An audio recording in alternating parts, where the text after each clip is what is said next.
So నిన్నటి కథనం ప్రకారం దగ్గర ఇన్ని వేల కోట్ల రూపాయలకు దానికి సంబంధించి దానికి సంబంధించి డబ్బులు బ్రైబ్ చేసినట్టు దాని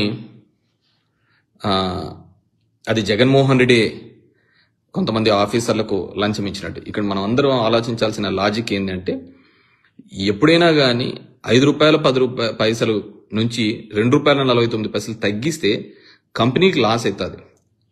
కంపెనీకి లాస్ అయినప్పుడు వాడు డబ్బులు ఎందుకు ఇస్తాడు? కంపెనీకి ఏదైనా కానీ లాభం వచ్చే విధంగా చేస్తే ఆ 5 రూపాయలని 8 రూపాయలు చేసినాడు అనుకో, ఖచ్చితంగా ప్రభుత్వానికే నష్టం వచ్చే విధంగా చేసినాడు, కంపెనీకి లాభం వచ్చే విధంగా చేసినాడు. కాబట్టి జగన్మోహన్ రెడ్డికి లంచం ఇచ్చింటారు అంటే ఒక రీజన్ ఉంటుంది. కాబట్టి ఆ విధంగా ఎక్కడ జరగలేదు.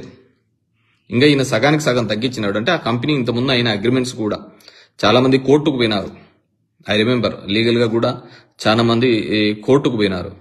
కోర్టుకు పోయి కోర్టులోంచి దాని మీద స్టేలు తెచ్చుకున్న సందర్భాలు ఉన్నాయి, కొన్ని నెగోషియేట్ చేసి ప్రైజ్ తెచ్చుకున్న సందర్భాలు ఉన్నాయి. మా దరిద్రం ఏంటంటే మా పార్టీ మామూలుగా ఏమంటారంటే వినాయక చవితి రోజు చంద్రుని చూస్తే నిందలన్నీ పడాల్సి వస్తుంటది. మా పార్టీ ఏమన్నా చంద్రుని చూస్తే పార్టీ పెట్టినట్టుంది. పొద్దున్న లేచిన నుంచి నిందలు దీన్ని తుడుచుకోవడానికే సరిపోతుంది. అప్పుడు 1,00,000 కోట్లు అండి. సిబిఐ ఎంక్వైరీ అంతా చేసిన తర్వాత 1,500 crores కంటే దీంట్లో లేవు. అది కూడా ఇది జరుగుతుంది. చాలా కూడా ఇప్పటికే డిశ్చార్జీలు కూడా అయిపోవడం జరిగింది. ఎంతంటే ఇవి మోయడానికి మా దరిద్రం అంతా కూడా మేమంతా మా పార్టీ నడపడానికి సరిపోయే పరిస్థితికి వస్తుంది వీళ్ళు చేసే ఇది. ఇప్పుడు చూస్తున్నాం కదా. ఇప్పుడు ఇదే పేపర్లో ఈరోజు ఏం రాసినారు? 2,76,333 కోట్ల రూపాయలు అదాని ఇన్వెస్ట్మెంట్ పెట్టినారు అని చెప్పినారు. అంతకుముందు ఏం చెప్పారు? అసలు పరిశ్రమలే రాలేదు, పరిశ్రమలే ఇక్కడ లేవు, మొత్తం అందరు పారిపోయినారు అన్నారు.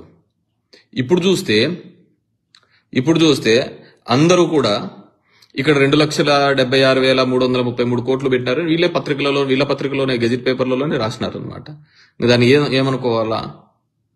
సో ఎక్కడికక్కడ. మా వీడియో మీకు నచ్చినట్లయితే please like, share and subscribe.